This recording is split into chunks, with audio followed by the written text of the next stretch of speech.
Welcome to TAP. I'm so glad you are here because I am in excellent company today with hypnotherapist, spiritual counselor, and teacher and Ph.D. Joanne Selinske, who is immersed in teaching others about the nature and eternal lineage of our soul and how this enriches our life experience. Welcome, Joanne. Thank you, Manna. It's a delight to be here. It's a delight. It is really a delight for me too, because I've been listening to your book or you can have it on audiobook. Of course, you can have it in print as well. It's called Awakened Soul, Discoveries of Healing, Self-Love and Spiritual Growth. And just to clarify, this is just your recent book. Yes. Well, I have to say, when I ended my first career in social welfare, my husband, and this was about 15 years ago, my husband said to me, "So what are you going to do?" Because I was in my early 50s. And I said to him, "Well, to be truthful, the only thing I'm interested in thinking about, reading about, and talking about is the soul." And I'm sure maybe your listeners could identify with this. He looked at me as if he had seen a ghost, and he said, and what are you going to do with that? And I honestly, at the moment, didn't know. So I love talking about our eternal journey. It's a pleasure to be invited to talk to you about our eternal journey. Yeah, absolutely. Just from what you said there's different topics. I mean, even just changing career path in a later age. That's very impressive and that's very inspiring, because I know a lot of people are considering, but then maybe feeling, is it too late or what? Well, I'll just tell you this. At a point, I was very happy in my first career running social welfare programs and agencies.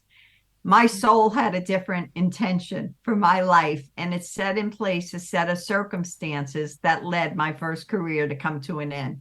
So it's, I do in a very serious way tell people that when we don't hear, well, when we don't pay attention to the whispers from our soul, eventually it raises its voice metaphorically. And if we really still don't get it, it sometimes creates drama in our life to get our full attention. And actually, to be truthful, that's what happened to me. Notwithstanding the fact that since decades I've been reading about our eternal nature, it wasn't the focus, if you will, of my day-to-day work, but my soul had a different plan, and here I am. Yeah, but then I'm curious about that, because so your soul had a different plan, but was the plan to shift at that time in your 50s? Yeah. So, and not earlier? No, correct. Okay. Correct. Yeah. So anyway, here I am. Anyway, good. About 15 years later, while you ask that question, let me just say this, because people say to me all the time, "How did you know to do what you're doing?" And the truth is, I did not. If you use the analogy of a path, at any given time, I have an idea of what the next flagstone is on the path, but I have really no clarity the way I thought I did about my first career. I had no real clarity of where my path, in terms of my external work, where it's meant to lead me. And once I reached that degree of acceptance that my soul knew best what I should do, I've just been, quite frankly, trying really hard to listen and follow its guidance. So for those who might be in doubt what they should do, you don't always know what 10 steps forward look like. But if you follow your inner guidance, most of us find that that's the best guidance we can get. Yeah. Okay, I have many questions, but related to what I think we're talking about right now. There's this sentence that I noticed early on in the book around, if you feel something, this is just me paraphrasing, if you feel something is not exactly great about the situation you are in, then it's actually because your soul did not sign up for that experience this lifetime. Do you recognize this paraphrasing? Well, I know the idea. Yes, let me say this. Yeah. We have our intuition. People, people call it a gut feeling. There are different expressions. Gut feeling, my intuition. I know, inside. But so many of us have been trained to just ignore that. Okay, we live in a world that's very cerebral and thought focused, and so sometimes the gap between what I think and what I feel in my gut, right? Well, the key to living in inner peace and joy is being as tuned as you can be to what that intuition is, because it's the soul whispering.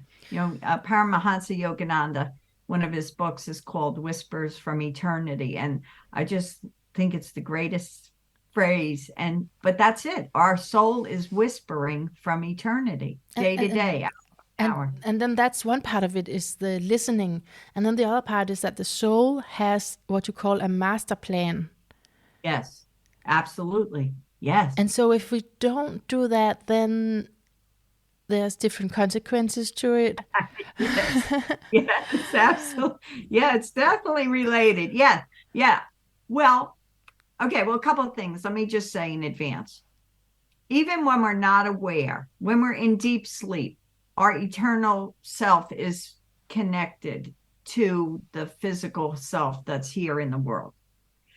We're not aware necessarily of the conversations that are going on. So I just want people to know, our souls make a plan. We, the humans, materialize. Now, without knowing what the plan is, we're left here to realize the plan. Mm-hmm. So there's this ongoing conversation, if you will, I'll use the word conversation, where the soul's constantly giving us information, both in sleep, deep sleep, when we're connected with, as well as the whispers that are day to day. Now, we're free to decide we want to ignore the plan. A lot of people don't talk about this, but we're free to decide. But here's the point. We in the soul, we're one and the same. I mean, as we talk about it, it sounds like we're two different beings, but in fact, we're not. We came here with an intention. So we can decide we don't want to follow it, but then likely once we are back in that eternal blissful state, we'll decide we want to come back again anyway to deal with it or learn it or heal it. So just know you always have the choice. Now, having said that, the soul is quite persistent. It's brilliant and persistent. And so once it's crafted the plan and we're here to operationalize it, it wants the plan to be realized. So it keeps leading us to the path of realization of that. So that's how I would answer it. Yeah. It's a little complicated, but that's how I'd answer it for you. Did you say without complicating it? Well, it is, yeah. Because I like complications. That's why. Oh, okay. Well, it's interesting. I have a program called Soul School, and it's one of my favorite things to do. And it's so interesting because every once in a while I have to not only remind the people who attend Soul School, but to remind myself that it's a choice. It's a choice. We've made the choice, even if on a bad day we're pulling out our hair saying, whose idea was this? Yeah. So the soul yearns for us to discover something. Yes. Right? And then when there's suffering, there's learning embedded in that suffering. Yes. And but the plan of the soul, is it not always to achieve healing? So, or is it more individualized than that? Well, the way I describe it is there's several very big objectives or goals, you could call them. One is healing. Mm-hmm. One is learning. A third is bringing things into balance. I'll go back on this in a few minutes. The fourth is serving others. Actually, souls agree to plans to play roles in someone else's life plan that's really of service to them, as opposed to necessarily what they would prefer to do. And lastly, but most importantly, is the plans are meant to cumulatively have us awaken to our divinity. Now, one has to have had a lot of lives in general to realize, to remember that you, I, whoever, is a spark of divinity. And so but that truly is the ultimate goal of it all, is to remember we're divine, to remember we're perfect, to remember that within each of us is absolute love. And that it's a paradox. Life actually clutters our awareness of that. So when you say heal, for example, I come to heal something, it's to get it out of the way to remember that spark of divinity. Right. Because when you remember that you are spirit and that you have this eternal nature, then what? Well, that's where the inner peace and joy and ultimately bliss comes. Right. And okay, a couple of things, even in your question, I want to go back to. People have labeled life on Earth as an Earth school. And there are many channels higher beings being channeled, who say that the Earth school is, some say it's the hardest of all the planetary life systems that are available to incarnate into. But even if you say it's just one of the hardest, we make the choice to come to this really hard school because we want to learn fast, we want to heal fast, we want to awaken fast.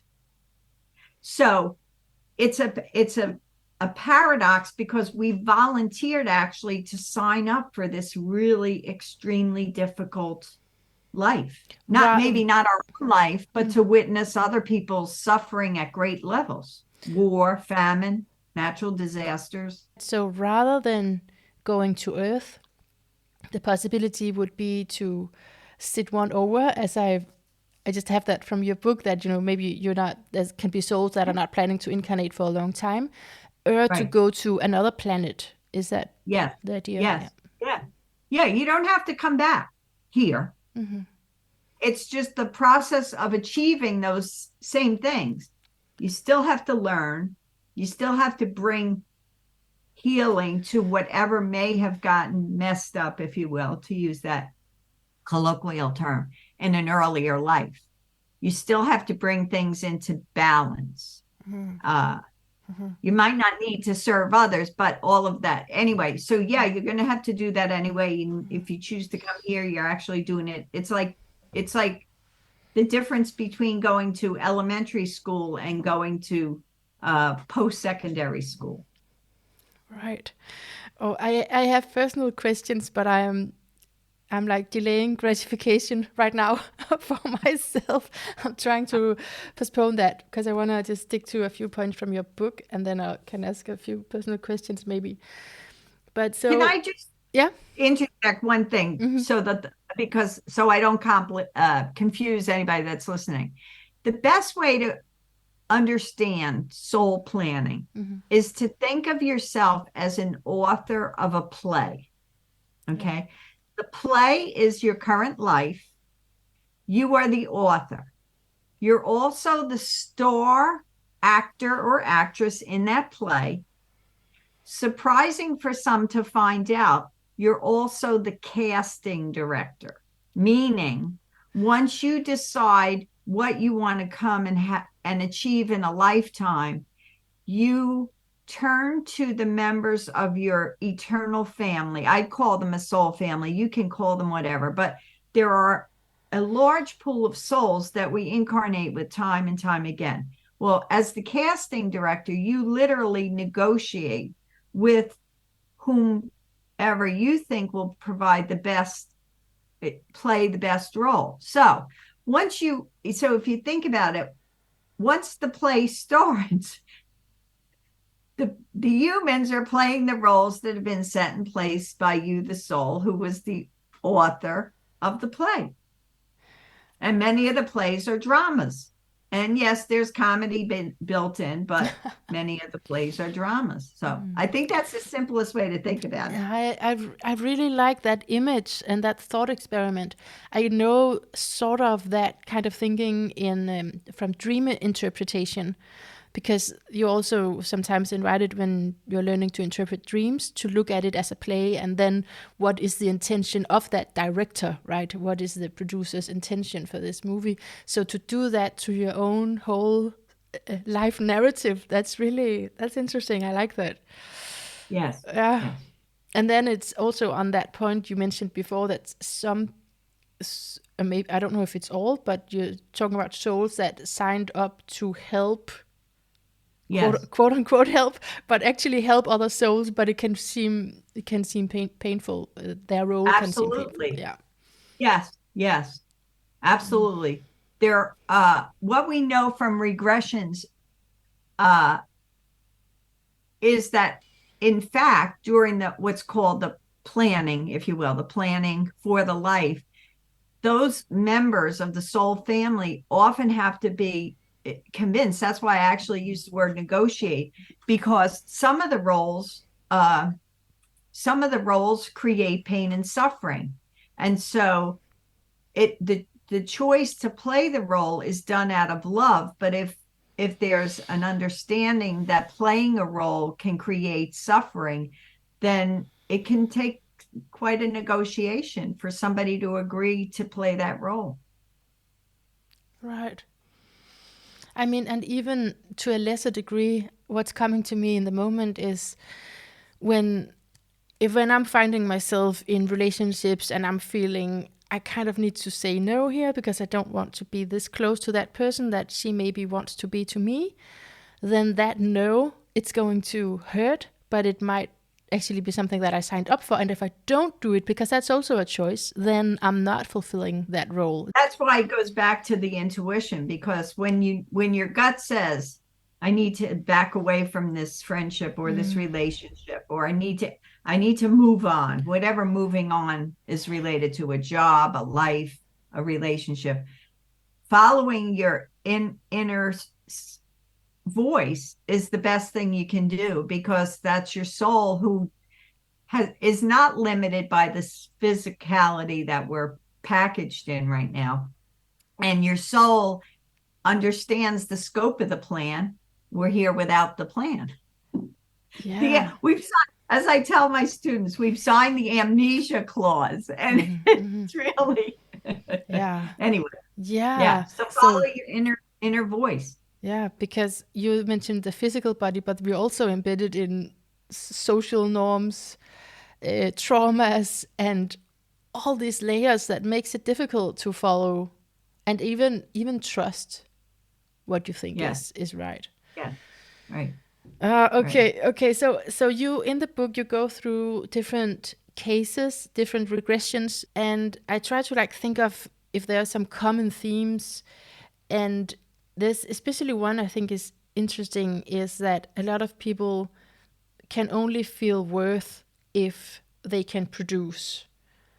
We can only feel worth if we are human doings, because we have this conviction that value has to be earned.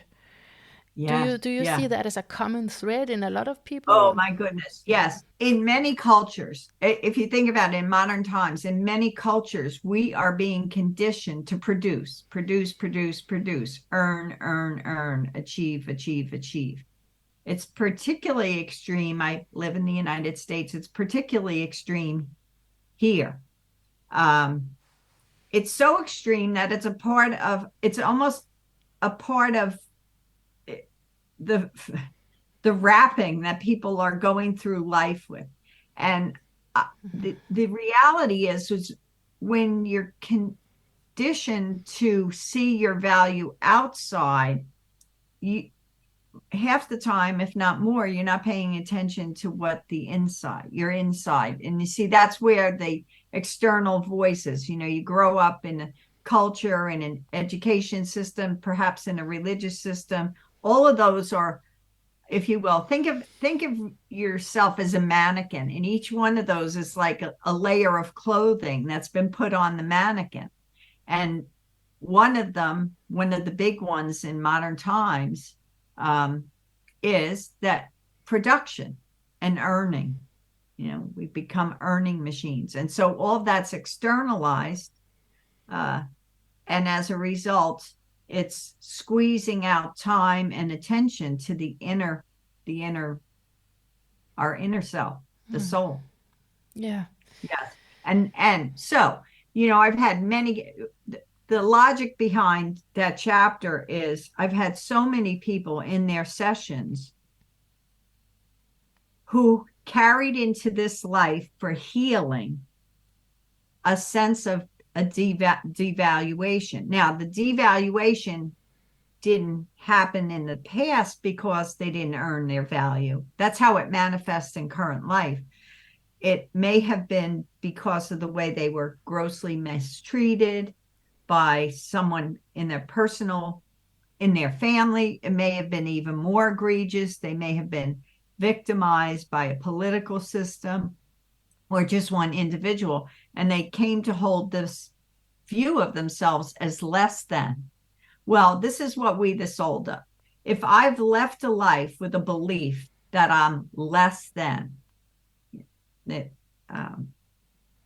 to use an extreme, in the book, there's a case of a woman who was in multiple lives kidnapped and held hostage and literally reduced to just being a sexual slave. Mm-hmm.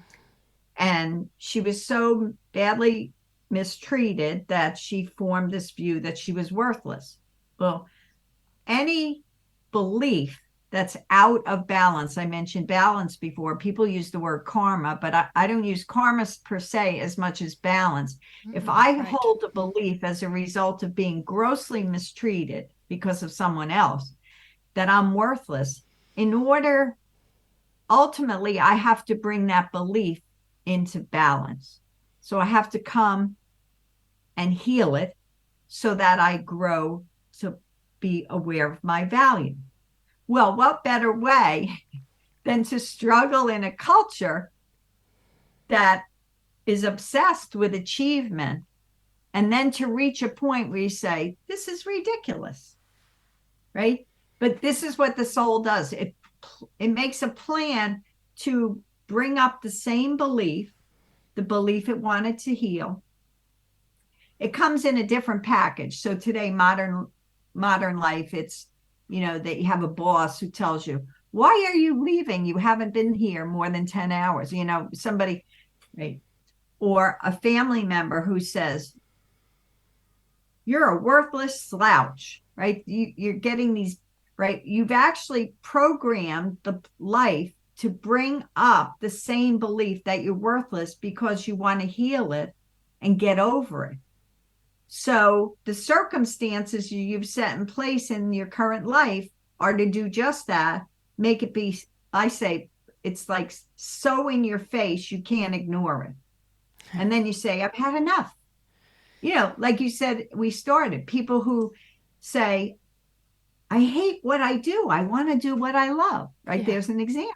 They've reached that point where they say enough is enough. And have you not reached that point before? Was that woman not able to leave from being held hostage before? No. It turns out in that particular case, and I did say it was extreme, but it really makes the point so clearly. She actually, in subsequent lives, had come in to bring it to balance and healing, and it didn't go well. So now you've had a second life. And in her case, she actually had multiple lives in which she came in with a plan to heal it. And it not only didn't get healed, the belief became more extreme. Okay. So in her case, in this particular life, she's brought it in because she really wants to be done with it. But those of your listeners who read case histories, I know, for example, I was trained by the Michael Newton Institute, and Michael Newton, one of his books, wrote about a woman that he was working with on the issue of envy. And she had been struggling with envy in lifetimes spanning 800 years. And I remember thinking when I read it the first time, oh my goodness. Well, but it got worse because later when I went back through that same book or one of Michael's other books, he had worked with another client who was working on the issue of jealousy for 4,000 lifetime spanning 4,000 years. Now, the point of saying this is not to say, okay, I'm dragging one issue through every lifetime, but we humans think of things like we can snap our fingers and fix it. And there are things that actually take lifetimes to bring into balance, which is, by the way, that's the bad news. But the good news part of it is that's why we have the chance to come back to Earth and have lives and enjoy the beautiful things about life on Earth. And by the way, a lot of people who focus on the suffering forget to realize they came back here knowing there'd be suffering, but knowing there's a lot of wonderful things here on Earth to enjoy and appreciate, simple things and big things. Yeah. So having senses is both being able to sense pain and beauty, if you will. Absolutely. Absolutely. So that's, but I'm glad you had that note actually before, because I was like, okay, 400 years, 4,000 years, I'm gonna have people say it doesn't matter if I work on it or not because it's gonna take so much time. But to just have it from a different perspective, it's just that, you know, we take our time with it. Right. Well, number one, we need to not be so hard on ourselves. The other thing that I wrote repeatedly in the book and that I talk about, write about, and teach about is that we need to be loving to ourselves. I mean, part of all of this is about reaching the point of self-love. So to get to complete self-love, you have to get all these things out of the way, that you don't accept yourself, you don't think you're worth, you think you need to take care of everybody else rather than taking care of yourself, you can't forgive yourself. I say, look, eternity is what? It's forever. It's a long time. Remember that eternity is a long time. And lightheartedly, I say, so what else would you be doing? Right? We're eternal beings who decide at different points in time, oh, let me learn a new thing. Let me learn about justice. How am I going to learn about justice? Well, likely I'm going to have some experience where I feel that I was the victim of injustice. That sounds like the fastest path. Yeah. Right? And then in a future life, I'll probably plan to be someone who comes in to advance justice. So it's back to eternity is a very, very long time, and we have huge choice to experience existence either here on Earth, in some astral realm, heavenly realm, or in another planetary system that exists that can support life. So yeah, I did know that about the self-love, because that seems like a big one. Would you say for everyone? Yes. Yeah. Here, let me put it into the spiritual context. To be open to reach the point where one fully remembers our own divinity, we have to reach self-love. If I don't love myself, how can I recognize that within me is literally the spark of the divine source of all that is? So it's literally the impediment to experiencing the joy of the reality that we're each a divine being. We're a spark of what created it all. Yeah. It's like the post Ph.D. What do you mean about that? I mean, it's the master Oh, level, okay, right. master level of learning, which is Right. why, by the way, that I think the term master is used to refer to the highest level of spiritual beings who happen to materialize on earth at any given time. They're masters. They've reached that point of total self-love that now they're embodying the full love of the divine. And when you do that, so because it's about remembering that we have forgotten that we are a Yes, spirit, and then awaken this divine essence and also release the illusion of separateness, yes. something you speak about in the book, then can we manifest the highest version of ourselves? That's a question I have for you, that because you speak about manifesting the highest version of ourselves, does it take all of that spiritual journey in order to do that? Well, let me say it this way. I think, first of all, your listeners are probably interested, obviously, in the topic of past lives and Yes. reincarnation. Even those, so I'm literally, the point I'm about to make is everyone, even those who never come into contact with any book or talk about past life regression, everyone here on the planet and elsewhere, but I'll speak about the planet, is here in the process of ultimately manifesting their divinity. Now, there are new souls here. There are some very old souls here. This is the part people, if you can factor this in, it makes watching what goes on earth that's so painful a little easier. There's new souls here who are just learning the beginning process of manifesting their divinity, and there's others of us who are somewhere in the middle of the way. So it's an ongoing process. And because it's an ongoing process, sometimes it's slow, sometimes it's fast, right? I mean, I use another analogy about if well, I'm here in the United States. I live on the East Coast. If I want to go to the West Coast and my friend wants to go to the West Coast, we have hundreds of ways that we can get in the car. Let's say we have a car. We can hundreds of choices of the roads to get to the same destination. Now, if I take the southern route and something distracts me, I set the pace of how I'm going to get to the West Coast. My friend, let's say her car breaks down. She's delayed. Well, in some ways, this is the same process that the soul is taking to its full manifestation. It gets to a place and it gets bogged down. The car breaks down. Okay. Metaphor, car breaks down, or the life falls apart. Well, it's still heading for its destination. It's heading for full manifestation. So I think that the thing about life and growing and overcoming problems and challenges is to just remember it's an eternal journey.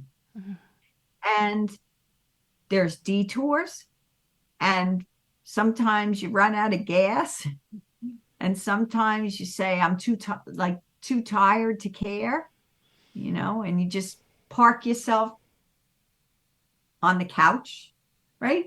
But it's a journey and it's eternal, so you just eventually will manifest to the final destination. Right. So in the way you describe it there's no real judgments that you should do this or that. There's no duty implied. No, Okay. no. And in fact, we universally hear when this higher being speaks in regressions through the client, universally they say loving and accepting things. There's no judgment. It's choices. There's no judgment. It's choices. What do you gain out of the choice? You gain a new perspective. You gain something you like, something you don't like. You gain something new out of the experience. No judgment. We're our harshest critics. We humans are our harshest critics. But I mean, if we knew what was in store for us to put it like that, then we would all choose self-love to realize our divine essence. Yeah. Yeah. But you see, we're not in control of all the other things that everybody else does, right? So that's where that layers, back to my mannequin and layers, your conditioning's a layer of clothing. All right. I said all that. Well, bad things happen in life. Well, that's like a dirty, oily rag getting thrown on your mannequin. Now, once you've got the dirty, oily rag on your pure soul that started out, this pure soul, you've got to figure out how to get the dirty, oily rag off the mannequin. And that's what life's about, solving problems, moving ahead. It's like figuring out, how am I going to get that dirty, oily rag that's overshadowing my inner light? How am I getting it out of my life? Yeah. So, for example, back to your bad relationships. People find themselves in really bad, caustic relationships that are eating away at their sense of self, right? That's like having an dirty, oily rag on your soul, right? Because it's polluting your experience in life, your soul's expression of its inner peace and joy. Yeah, I mean, do you speak of trauma in that context? Because in order for you to find yourself in that relationship, that you may have had some layers on that mannequin in order to just to show up in the relationship in the first place. Absolutely. And see that, so when I used the example of the woman before, in some way, even her victimizer, she was in a relationship. Now we use that word, constructively, but much of human learning, and I don't mean information. Okay, you can read a book, you can listen to a podcast, right? You can gain information, but much of what we as humans learn, we learn in relationship with another human being. Okay, so in her case, here she is kidnapped by some bad guy in more than one life who badly treats her, not as a result of her, but badly treats her. And the result is she now has this dirty rag on her called I'm worthless. Right? Yeah. That experience created that belief. She still has if you use my analogy of the dirty rag off the mannequin, she still has to get rid of it. So she's left in another life to figure out, how do I start feeling better about myself? Right? So yeah, she would probably manifest a dysfunctional relationship. So there was the trauma. Right. So there's the trauma. Yeah. And the trauma could have been in this life as well. I mean, I'm speaking a lot about the past life trauma, but the trauma could be in this life. And if the trauma is in this life, it may be in the process of just reinforcing those false beliefs about self, that I'm worthless or whatever the belief is. See, to say it simply, what I believe, this is something to take it to the simplest level for the listener. What I believe affects how I feel. How I feel influences what I do. What I do reinforces or changes ultimately what I believe. So it's this circle that we're constantly, every day, constantly within us, we have many, many beliefs, and life is in the process of either reinforcing them or giving us an opportunity to change them. But the beliefs shape how I feel, and how I feel shapes how I act. You see the circle? Yeah. So going from belief to feel to doing, meaning sometimes you have to go against what is your normal if you want to change something. Yes. Well, let me say here why, by the way, the real value of past life regression therapy, not just the past life experience. In whatever trauma a person had in a prior life shaped a belief. If I brought that belief forward in my current life, I may not have any conscious awareness of it. So the beauty, the real value of how past life works is it spotlights a trauma drama, and underneath it is the belief that was formed. Now, once we get the actual belief in that insight in the session, each of us is still left in our life moving forward of having to change the belief. Yeah. So, for example, this woman that I mentioned in this extreme example, she still, once she got to the origin of why she thought she thinks she was worthless, she still now has to make choices in her current life to reinforce that she has tremendous value, right? So that's the belief itself is where we start. And by the way, that's the obviously why people go into counseling and therapy, is they're trying to get to the bottom of why they're stuck, whether it's a relationship or how they think or how they feel. They're trying to get to the bottom of it so that they can make a change, Yeah. and have a different outcome. Yeah. It's the same thing with past life regression. You just have an opportunity to get to the belief faster. That sounds for me comparable to astrology, because that's where you have that overview and you can pinpoint the themes, but then there's the work, and usually it involves absolutely. therapy. Yeah. Absolutely. Okay, so I'm aware of time, and I wanted to ask you a personal question, because you did say something about also suicide, suicidality in your book, and I feel that it's only been a few years where I'm not counting it, but it feels like a few years where I've had access to real aliveness inside of me, because I have periodically, but still most of my life, been struggling with feelings of wanting to kill myself. And the reason why I'm asking you about this is because from a past life perspective, this can be quite interesting to, is it just that, it's just due to trauma, and this is the layers on top of the mannequin? Could there be something about not wanting to incarnate in the first place? What do you think about suicidality when you work with that? Okay, it's very complicated. Let me say this. Well, many things. First, I actually, in my preparation for a session, when I prepare somebody for a session, I go through a number of things that I found to be so common when people have past lives, that I say, these are the things that you could pop up like toast out of the trance, okay? And one of the things that's on that list is suicide from prior lives, okay? Now, I have found it's quite common.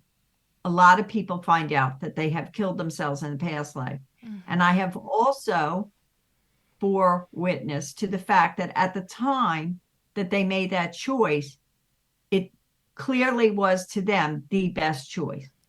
All right. So having said that, now again, it's my client population. I'm not in any way saying this is a universal.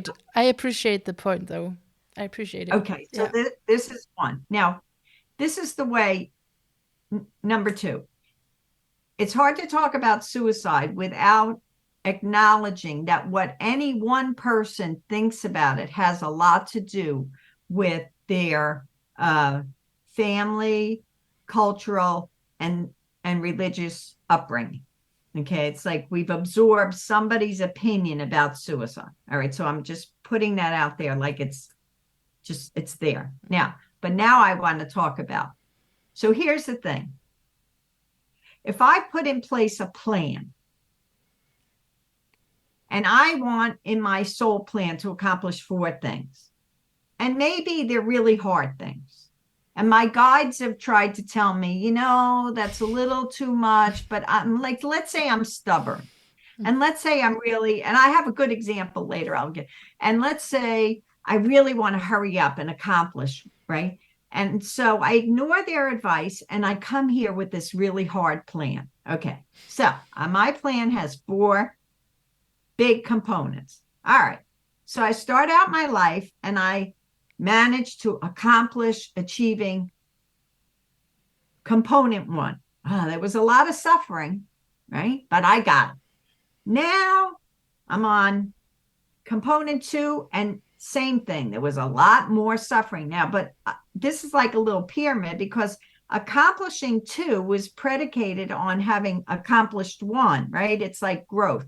I grew through 1, then I grew through 2. Now I'm on number 3, and it's killing me, metaphorically. Mm-hmm. I'm just tired. I'm exhausted. I don't think I have the energy to be bothered. And I decide I'm going to leave. Mm-hmm. Now, this is the big thing people have to remember. It was their plan to begin with. No, and what I mean is, whatever number 4 was, mm-hmm. that was the plan. 1, 2, and 3 were predicates to coming to do number 4. Okay, yeah. Right? That, not the plan for it to be havoc. But anyway, well, if number 4 really matters to the soul, at some future point, it's going to have to come back if it matters. If it's something that soul needs to or wants to achieve, at some point in eternity, it will have to find a way to achieve it. Now, including not coming back here, but working on it in the astral realms or some other world. Now, so let's use an analogy. So I managed to get to, in the United States, high school is 4 years. So you go through elementary school and then you go to high school. But if my goal is to go to college, but by the time I get to my junior year in high school, I drop out. If going to college and getting a college degree, to use this analogy, is something I want, I'm going to have to start over. Oh. Right? Yeah. Okay. Okay. So now, but not to minimize what other people have taught us about suicide, but from the soul's perspective, it's a decision to end the plan. And having to do it all over is what you're saying? If what was intended to be accomplished. Now, perhaps the soul's plan was to come in, and this is hard for people to hear, this kind of thing. And by taking its own life, it was actually providing a service to others. Mm-hmm. Okay. Right. Yeah. In the trauma that the others experience as a result of the loss of the person, perhaps, when I say service, the service piece is really hard for people to understand because it sometimes involves great sacrifice. Yeah. You know, the soul that agrees to come into a fetus to be stillborn, a soul made that choice, that it had the time and it was available. So this goes back to when I say the negotiations. Mm-hmm. Let's say you have a plan and you have a person in your soul family that you think is the best to play a certain role. And you try to negotiate for them and they say, well, I'd love to do it, but no kidding, I already have a plan. Just it's like in real life. I have a plan. I can't go with you here. I have a plan. I'm doing something else. But let's say a soul says, well, I have a little bit of time. I could play a short role. I mean, people have a hard time accepting this. And this is, you know. It makes a lot of sense. To me, it makes a lot of sense because then what you're saying is then you would have that stillborn baby. And of course, you would be incredible suffering from it, but then you would also grow from it. And if that's what you've signed up for, this growth from loss, then that's a service. Yeah. Right. Because we see the thing about the past life work has taught me is all I'd say almost universally, humans have a perspective that life, their current life, is the most important thing. But in fact, my current life is an immersion experience I signed up for. My eternal home, if you will, that word is used by a lot of people. My eternal home is not here. I've signed up for, I call it an immersion experience because it's there's a lot of learning going on here, right? A lot of pain, a lot of suffering, a lot of learning. It's a temporary thing. I'm going to go back to my eternal state and likely, because I love Earth, sign up for another immersion experience in the next century or later in this one, right? Mm-hmm. Okay. Well, I can sign up for a very short time here. If my signing, like, think about the people have a hard time with this. Think about, children who die of cancer. Their soul agreed to come in for that experience, not necessarily for the growth and learning for itself, but for the service that circumstance creates for other people. Mm-hmm. I'm really feeling into it. I hope the listeners are as well, feeling into what possible plans my soul would have for me to learn. Because I think one thing where you could choose suicide and the plan has not been fulfilled is that if the plan was to get beyond victimhood. Yes, right. Yes. Right. Well, and the case in the book that really makes this is I have a client. Now this, because this will show you the other side of it. All right. Okay, so I had a client who has done a lot of regressions anyway. And somewhere along the line, she formed a belief that life was too hard to cope with. It's a belief. And she chose in that life to kill herself. Okay, well, the belief, see, the belief is out of balance. The belief itself is out of balance, right? Mm-hmm. Life's too hard to cope with. Well, a more accurate belief is life is hard to cope with, but it's not impossible to cope with. So, in order to get that belief in balanced, said another way, she had to plan another life to try to get it in balance. Now, in her case, she had a couple of lives where her reaction to how hard it was to think about killing herself. And in two of them, her beloved basically rescued her. Okay. But she comes into this life now as a soul, convinced, though, among other things, that she has to learn that it's not, that she has to balance it. Okay. So I'm stumbling over my words. Here's what she plans. She comes into a life in which she, at 10 years old, learns that her father's sexually assaulting her sister. Okay. And she, at 10, courageously blows the whistle. Okay. And tells the family. Wow. And then they act like she's the problem. Of course. And then it gets worse because her father had a drinking problem. And as a result, he was caught in his own problem of drinking. And he subsequently committed suicide. Now the family's really blaming her.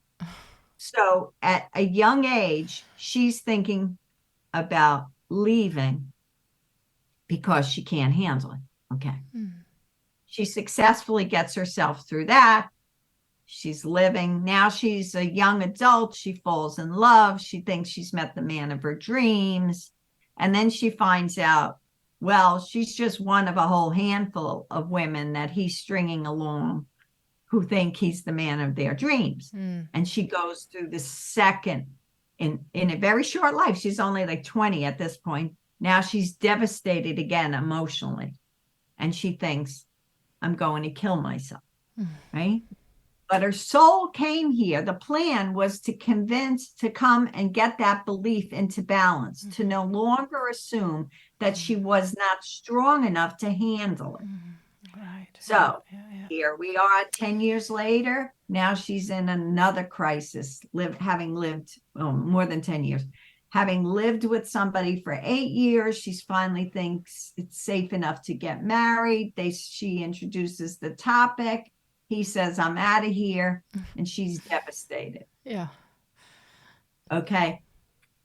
Once again, she's faced with, but now she's already taught herself life is worth living. Yeah. She planned a life that has enough joy in it that each time she got to the point where her mind said, I'm out of here, her soul said, no, there's joy and peace to be found. And I'm happy to tell you she's now about 48 and no longer has suicidal thoughts when life gets tough. Oh, that's great. I can really find myself in that, in that story. And yeah, because that's growth, right? And okay, yes, now absolutely. Next time you're Can down. I get one thing, for one thing to just say, interestingly, when people think about what they plan for a life, that may be the one and only thing that the soul planned for the life, for the person to come in and remain here to convince themselves that life can be coped with,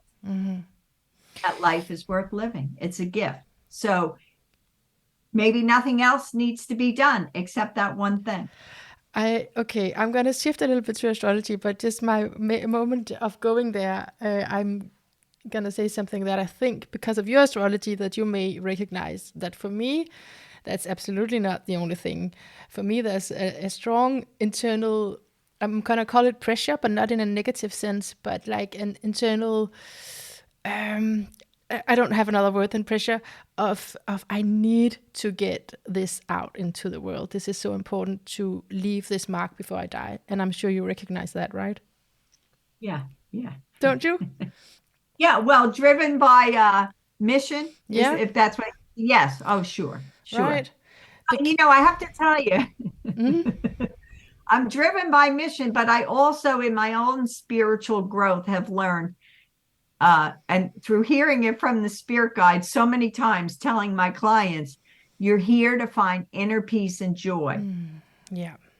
And so even for those who are so mission oriented, it's not to be at the exclusion of cheating ourselves of peace and inner joy. Okay, I hear you. Yeah, that's really important that you say that. Yeah, because that internal engine or fire, because it is the fire element that I'm speaking about, that can make you ignore so many of your own and emotional needs, perhaps, if you're so driven. So yeah, I hear you. Yeah. Yes, I'm laughing because it couldn't be more true. Yeah. For me. That's right. And you have so much fire in your chart. And Joanne, so I wanted to ask you,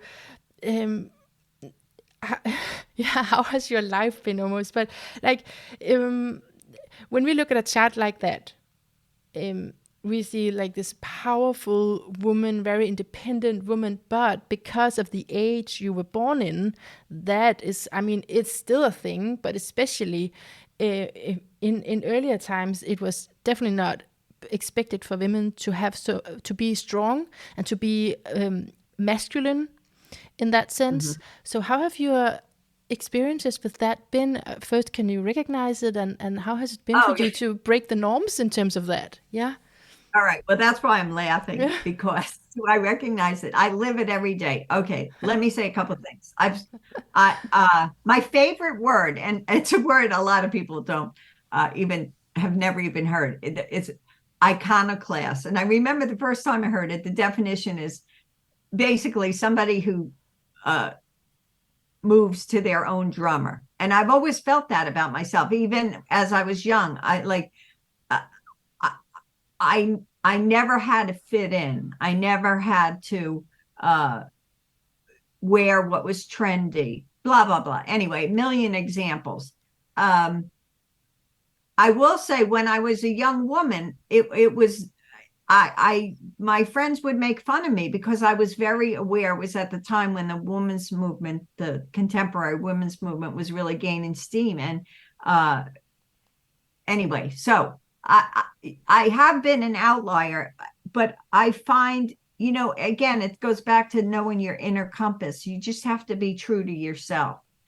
The But even in saying that, let me tell you that when my first real past life regression, I was brought to a life. This is so fascinating because I'd be talking about power to people, women. We have to empower ourselves, blah, blah, blah. Yeah. And one of my friends one day said, Joanne, I'm so sick of you hearing you say, let's like carry our personal power. Anyway, so here I am externally. Now, this is an interesting because it tells you how we work, even our soul's working. Here I am externally talking about power. My first past life regression, I went to a life in which I was a woman in caveman times, being held captive in a cave and victimized. And I didn't think I could escape. I thought if I tried to escape, I would be killed.